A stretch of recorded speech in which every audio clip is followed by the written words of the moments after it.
Dear children, in this session I will explain you about development of embryo, right? And you know this is the event of post-fertilization period, right?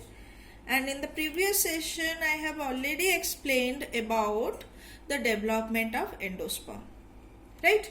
And also that you know zygote develops to embryo, right, which we will discuss now. Zygote develops after certain amount of endosperm is formed, that I previously explained, that always endosperm precedes the development of embryo. The development of endosperm precedes the development of embryo. Why? Because endosperm, as I have already mentioned in the previous session, you know, endosperm is a nutritive tissue. It provides nourishment to the development of embryo. So, as the embryo, the development of embryo needs nourishment, needs nutrition. So, the endosperm develops first, then the zygote undergoes the development process to form the embryo. So, after certain amount of endosperm is formed, zygote starts to develop. During the development of embryo, zygote undergoes certain stages. That is, zygote develops to proembryo first, then that develops to globular embryo, then to heart-shaped embryo, and then it reaches or it gets matured to the embryo, right? And the early stages of embryo development is called embryogeny, right? So, let me explain how the zygote develops to mature embryo through these different stages. Clear? So, here you see the picture. So, this is the fertilized embryo sac. That means the embryo sac where already the fertilization completed.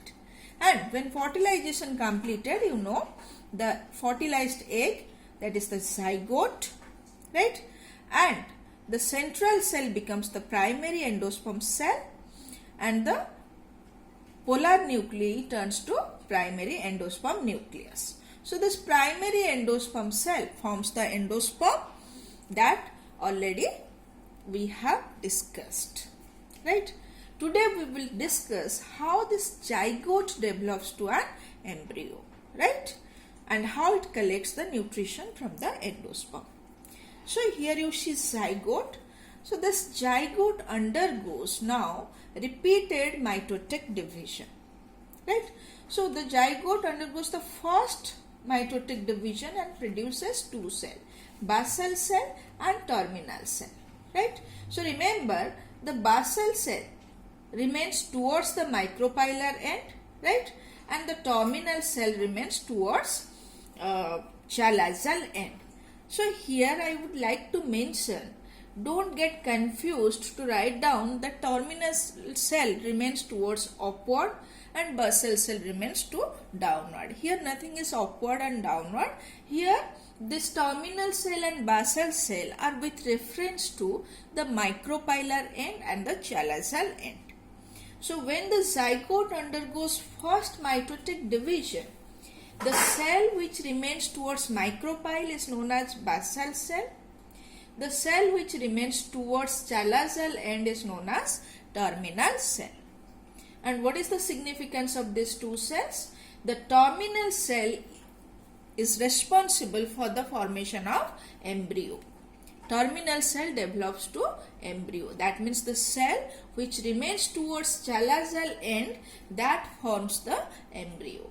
And the cell which remains towards the micropyle or the basal cell is responsible for the formation of suspensor. So what is suspensor? Note down.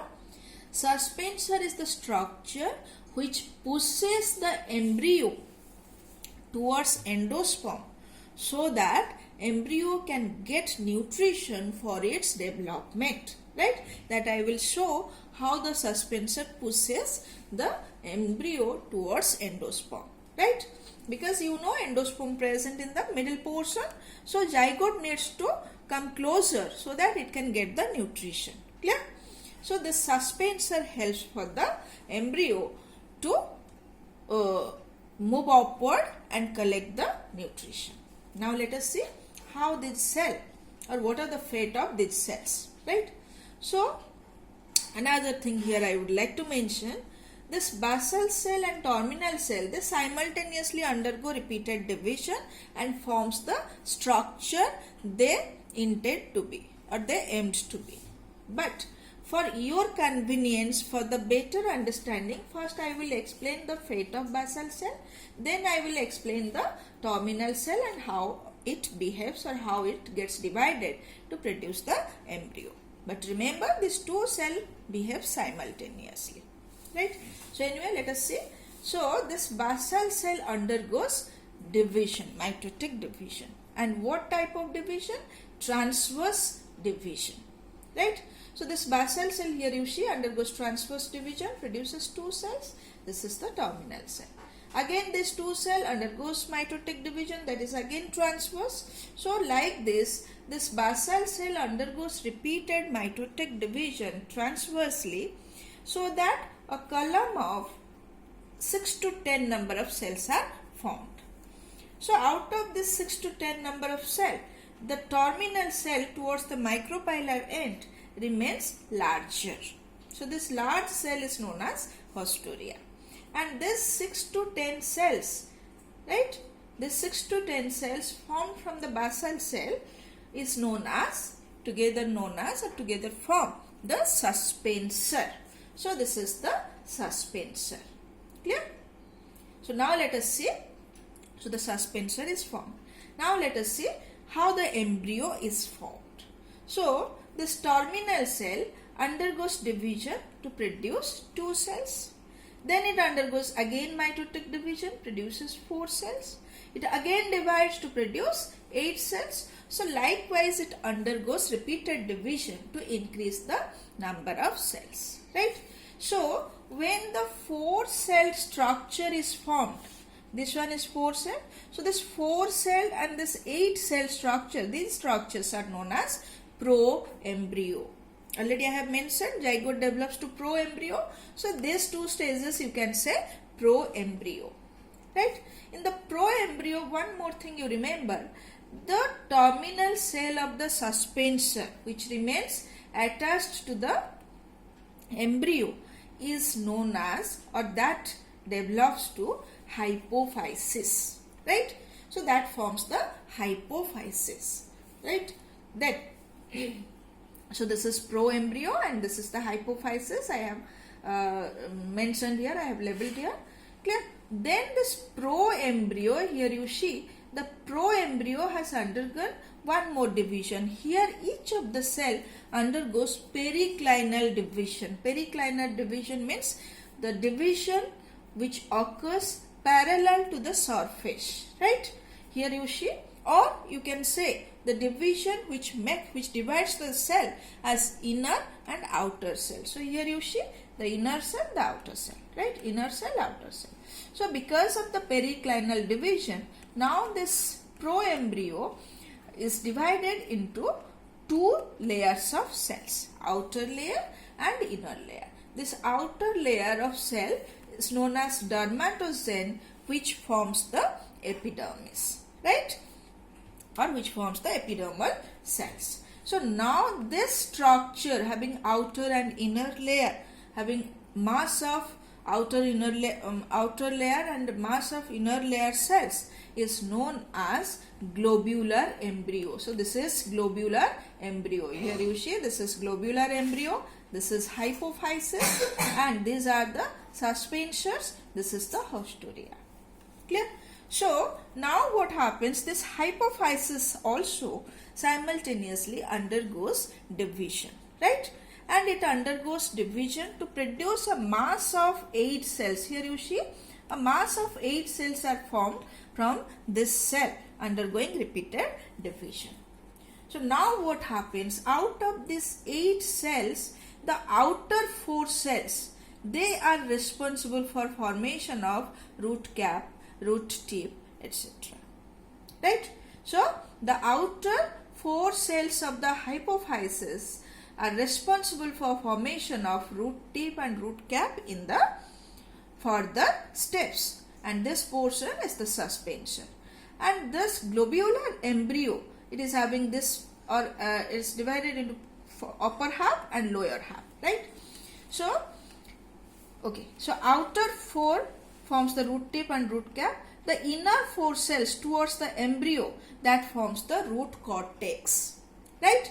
And this lower half, here you can see I have darkened it. So this lower half of the globular embryo, that is responsible for formation of hypocotyle, right? So that forms the hypocotyle in the further steps. And the upper half is responsible for the plumule and cotyledon. I think you have heard these terms, plumule that forms the shoot, right? Radicle that forms the root. So here the upper half portion is responsible for the development of plumule and the cotyledon, right? What are this cotyledon and plumule? We will discuss again. And this hypocotyle, this portion is responsible for the formation of root and root cap, root tip, etc. So this is the structure of globular embryo, and with the increased structure of this embryo portion, gradually the suspensor looks smaller in comparison to the embryo that looks smaller. So this is about the globular embryo. So zygote develops to proembryo, proembryo develops to globular embryo, right? So again we will see how the globular embryo gets matured to the embryo, right? Fully developed embryo. That I will discuss in the next part of the next part, right? So that's all. Thank you.